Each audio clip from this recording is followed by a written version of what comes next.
S, ನೀವು ನೋಡ್ತಾ ಇದ್ದೀರಾ ಬಾಸ್ ಟಿವಿ ಸ್ಪೆಷಲ್. ನಾನು ಸೀಮಾ ಬಂಗಾರಪ್ಪ.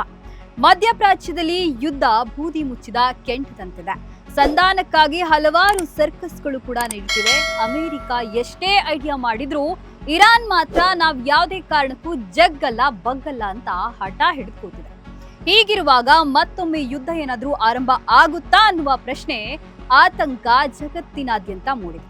ಯಾಕೆ ಅಂದ್ರೆ ಈಗ ನಡೆದಿರೋ ಘಟನೆ ಯಾರು ಕೂಡ ನಿರೀಕ್ಷೆ ಮಾಡದಂತಹ ಬೆಳವಣಿಗೆ ಅಂದ್ರೆ ತಪ್ಪಾಗಲ್ಲ. ಅಮೆರಿಕ ಅಧ್ಯಕ್ಷ ಡೊನಾಲ್ಡ್ ಟ್ರಂಪ್ ಇದ್ದಂತಹ ಸಭೆಯಲ್ಲಿ ಗುಂಡಿನ ದಾಳಿ ಆಗಿದೆ. ಟ್ರಂಪ್ ಅವರು ಕೂದಲೆಳೆಯ ಅಂತರದಲ್ಲಿ ಬಚಾವಾಗಿದ್ದಾರೆ.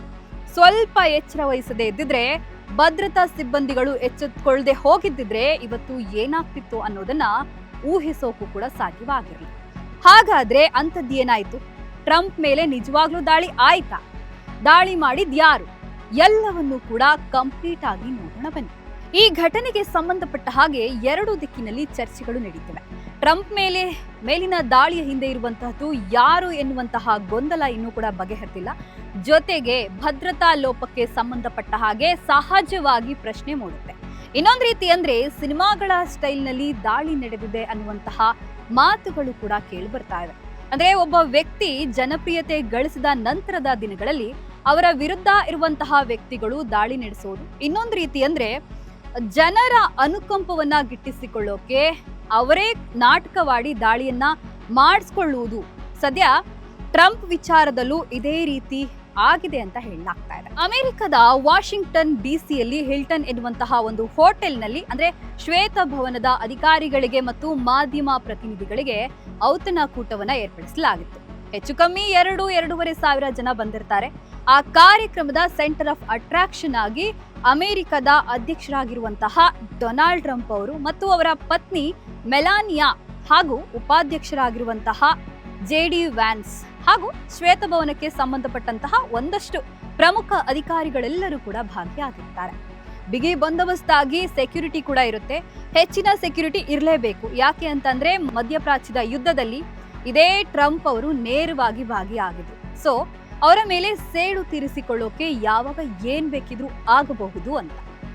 ಇನ್ನು ಸಭೆ ಶಾಂತ ರೀತಿಯಲ್ಲೇ ಸಾಗ್ತಾ ಇರುತ್ತೆ. ಇದ್ದಕ್ಕಿದ್ದ ಹಾಗೆ ಗುಂಡಿನ ಶಬ್ದ ಕೇಳಿಬರೋದಕ್ಕೆ ಶುರುವಾಗುತ್ತೆ. ಆರಂಭದಲ್ಲಿ ಇದ್ದಂಥವರು ಏನು ಎತ್ತ ಅನ್ನೋದು ಗೊತ್ತಾಗೋದಿಲ್ಲ. ತಕ್ಷಣ ಡೊನಾಲ್ಡ್ ಟ್ರಂಪ್ ಅವರ ಪತ್ನಿ ಶಾಕ್ ಆಗ್ತಾರೆ. ಇನ್ನು ಡೊನಾಲ್ಡ್ ಟ್ರಂಪ್ ಅವರು ಟೇಬಲ್ ಅಡಿಯಲ್ಲಿ ಹೋಗಿ ಅಡಗಿ ಕೂತ್ಕೊಳ್ತಾರೆ. ಭದ್ರತಾ ಸಿಬ್ಬಂದಿ ಫುಲ್ ಅಲರ್ಟ್ ಆಗಿರ್ತಾರೆ. ಒಂದಷ್ಟು ಜನ ಗಲಿಬಿಲಿಯಾಗಿ ಓಡೋದಕ್ಕೆ ಶುರು ಮಾಡ್ತಾರೆ. ಓರ್ವ ಬಂದೂಕುದಾರಿಯ ಸಭೆಗೆ ಎಂಟ್ರಿ ಕೊಡ್ತಾರೆ. ಆದ್ರೆ ಆಶ್ಚರ್ಯ ಏನಾದ್ರೆ ಅವರ ಬಳಿ ಇನ್ವಿಟೇಷನ್ ಕೂಡ ಇರುತ್ತೆ. ಆ ವ್ಯಕ್ತಿ ಆ ಇನ್ವಿಟೇಷನ್ ನ ಭದ್ರತಾ ಸಿಬ್ಬಂದಿಗೆ ತೋರಿಸಿ ಆ ಕಾರ್ಯಕ್ರಮಕ್ಕೆ ಈಸಿಯಾಗಿ ಎಂಟ್ರಿಯನ್ನ ಕೂಡ ಪಡೆದುಕೊಳ್ತಾರೆ. ಅವರ ಬಳಿ ಬಂದೂಕು ಕೂಡ ಇರುತ್ತೆ, ಒಂದು ಚಾಕು, ಹಾಗೇನೆ ಒಂದು ಲಾಂಗು ಕೂಡ ಇರುತ್ತೆ. ಯಾವ ಶಸ್ತ್ರಾಸ್ತ್ರಗಳು ಇರಬೇಕೋ ಎಲ್ಲವೂ ಕೂಡ ಇರುತ್ತೆ. ಆ ವ್ಯಕ್ತಿ ಹಿಲ್ಟನ್ ಹೋಟೆಲ್ಗೆ ಎಂಟ್ರಿ ಕೊಟ್ಟಾಯ್ತು. ಅದಾದ ಬಳಿಕ ಭದ್ರತಾ ತಪಾಸಣೆ ಇರುತ್ತೆ. ಭದ್ರತಾ ತಪಾಸಣೆ ಮಾಡುವಂತಹ ಸಂದರ್ಭದಲ್ಲಿ ಆ ವ್ಯಕ್ತಿ ಬಳಿ ಶಸ್ತ್ರಾಸ್ತ್ರಗಳು ಇರುವುದು ಎಲ್ಲವೂ ಕೂಡ ಅಲ್ಲಿ ಗೊತ್ತಾಗುತ್ತೆ. ತಕ್ಷಣ ಆ ವ್ಯಕ್ತಿ ಬಂದೂಕನ್ನ ಹಿಡ್ಕೊಂಡು ಫೈರಿಂಗ್ ಮಾಡ್ತಾ ಬಂದ್ಬಿಡ್ತಾರೆ. ಆದ್ರೆ ಕಂಟಿನ್ಯೂಸ್ಲಿ ಫೈರಿಂಗ್ ಮಾಡ್ತಾ ಬರ್ತಾರೆ. 8 ಸುತ್ತಿನ ಗುಂಡಿನ ದಾಳಿ ನಡೆಯುತ್ತೆ. ಅಲ್ಲೇ ಇರುವಂತಹ ಓರ್ವ ಭದ್ರತಾ ಸಿಬ್ಬಂದಿಯ ಮೇಲೂ ಕೂಡ ದಾಳಿ ಆಗಿದೆ. ಅದಾದ ಬಳಿಕ ಡೊನಾಲ್ಡ್ ಟ್ರಂಪ್ ಕಡೆಗೆ ನುಗ್ಗೋದಕ್ಕೆ ಶುರು ಮಾಡ್ತಾರೆ. ಡೊನಾಲ್ಡ್ ಟ್ರಂಪ್ ಕೆಲವು ಮೀಟರ್ ದೂರದಲ್ಲಿ ಇರ್ತಾರೆ.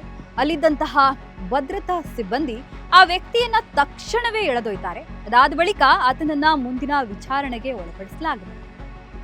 ಅಷ್ಟೆಲ್ಲ ಟೈಟ್ ಸೆಕ್ಯೂರಿಟಿ ಇರುವಂತಹ ಕಾರ್ಯಕ್ರಮದಲ್ಲಿ ಓರ್ವ ದಾಳಿಕೋರ ಹೇಗೆ ಎಂಟ್ರಿ ಕೊಡ್ತಾನೆ ಅನ್ನೋದು ಎಲ್ಲರ ಅನುಮಾನ. ಇದಾದ ಬಳಿಕ ಡೊನಾಲ್ಡ್ ಟ್ರಂಪ್ ಇದರ ಬಗ್ಗೆ ಪ್ರತಿಕ್ರಿಯಿಸಿದ್ದಾರೆ. ಆತ ಒಬ್ಬ ಮಾನಸಿಕ ಅಸ್ವಸ್ಥ, ಆತನ ಹಿಂದೆ ಬೇರೆ ಯಾರು ಕೂಡ ಇಲ್ಲ. ಇದರ ಜೊತೆಗೆ ಇರಾನ್ ಇದೆ ಅಂತ ನಾನು ಯೋಚಿಸೋದಿಲ್ಲ ಅಂತ ಹೇಳಿದ್ದಾರೆ. ಪ್ರಧಾನಿ ನರೇಂದ್ರ ಮೋದಿ ಅವರು ಕೂಡ ಈ ಒಂದು ಘಟನೆಯ ಬಗ್ಗೆ ತೀವ್ರವಾಗಿ ಖಂಡನೆಯನ್ನ ಮಾಡಿದ್ದಾರೆ. ದಾಳಿಕೋರರು ಮೂಲತಃ ಕ್ಯಾಲಿಫೋರ್ನಿಯಾದವನು ಎಂದು ತಿಳಿದು ಬಂದಿದೆ. ಇವನು ಇಂಜಿನಿಯರಿಂಗ್ ಪದವಿ ಪಡೆದು ಶಿಕ್ಷಕನಾಗಿ ಪ್ರತಿಷ್ಠಿತ ಶಾಲೆಯೊಂದರಲ್ಲಿ ಕೆಲಸ ಮಾಡ್ತಿದ್ದಂತೆ. ಅಷ್ಟೇ ಅಲ್ಲ, ಇವನು ದಿ ಬೆಸ್ಟ್ ಟೀಚರ್ ಅನ್ನುವಂತಹ ಅವಾರ್ಡ್ ಅನ್ನ ಕೂಡ ತೆಗೆದುಕೊಂಡಿದ್ದಂತೆ. ಚುನಾವಣೆಯ ವೇಳೆ ಟ್ರಂಪ್ ಆಪೋಸಿಟ್ ಆಗಿ ಸ್ಪರ್ಧಿಸಿದ್ದ ಕಮಲಾ ಹ್ಯಾರಿಸ್ ಅವರಿಗೆ ಈತ ದೇಣಿಗೆಯನ್ನ ಕೊಟ್ಟಿದ್ದ ಅನ್ನುವಂತಹ ವಿಚಾರ ಕೂಡ ಬಹಿರಂಗವಾಗಿದೆ. ಇನ್ನು ಆರೋಪಿ ಅಲೆನ್ ನನ್ನ ಗುಂಡು ಹಾರಿಸದೆ ಜೀವಂತವಾಗಿ ಸೆರೆ ಹಿಡಿದಿದ್ದು ಹೇಗೆ? ಇರಾನ್ ಜೊತೆಗಿನ ಸಂಘರ್ಷದಿಂದ ಡೈವರ್ಟ್ ಮಾಡಲು ಟ್ರಂಪ್ ಏನಾದ್ರೂ ನಾಟಕವಾಡಿದ್ರ? ಹಳೆಯ ಹಿಲ್ಟನ್ ಹೋಟೆಲ್ ಬದಲಿಗೆ ಶ್ವೇತಭವನದಲ್ಲಿ ಹೊಸದಾದ ಸುರಕ್ಷಿತವಾದ ಬಾಲ್ ರೂಮ್ ನಿರ್ಮಿಸಿರುವ ಟ್ರಂಪ್ ಅವರ ಹಠವೂ ಇದಕ್ಕೇನಾದ್ರೂ ಕಾರಣವಾಗಿರ್ಬೋದಾ? ಹೀಗೆ ಹಲವಾರು ಅಭಿಪ್ರಾಯಗಳು ಮೂಡಿಬರ್ತಿವೆ.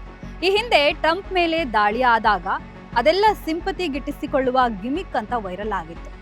ಇದೀಗ ಮತ್ತೊಮ್ಮೆ ಅದೇ ರೀತಿ ಸುದ್ದಿಗಳು ಹರಿದಾಡ್ತಿವೆ. ಆದ್ರೆ ಅಸಲಿ ಸತ್ಯ ಏನು ಅನ್ನೋದು ಮತ್ತಷ್ಟು ಬಹಿರಂಗವಾಗಬೇಕಿದೆ. ನಿಮಗೇನನ್ಸುತ್ತೆ? ಕಮೆಂಟ್ ಮೂಲಕ ತಿಳಿಸಿ. ನೋಡ್ತಾ ಇರಿ ಬಾಸ್ ಟಿವಿ. ಲೇಟೆಸ್ಟ್ ಹಾಗೂ ಇಂಟ್ರೆಸ್ಟಿಂಗ್ ಸುದ್ದಿಗಳಿಗಾಗಿ ಬಾಸ್ ಟಿವಿ ಕನ್ನಡ ಚಾನೆಲ್ನ ಸಬ್ಸ್ಕ್ರೈಬ್ ಮಾಡಿ. ಹಾಗೆಯೇ ಬೆಲ್ ಐಕಾನ್ ಪ್ರೆಸ್ ಮಾಡಿ. ಇದರ ಜೊತೆಗೆ ಫೇಸ್ಬುಕ್, ಇನ್ಸ್ಟಾಗ್ರಾಮ್, ಎಕ್ಸ್ ನಲ್ಲೂ ಮಿಸ್ ಮಾಡದೆ ಫಾಲೋ ಮಾಡಿ.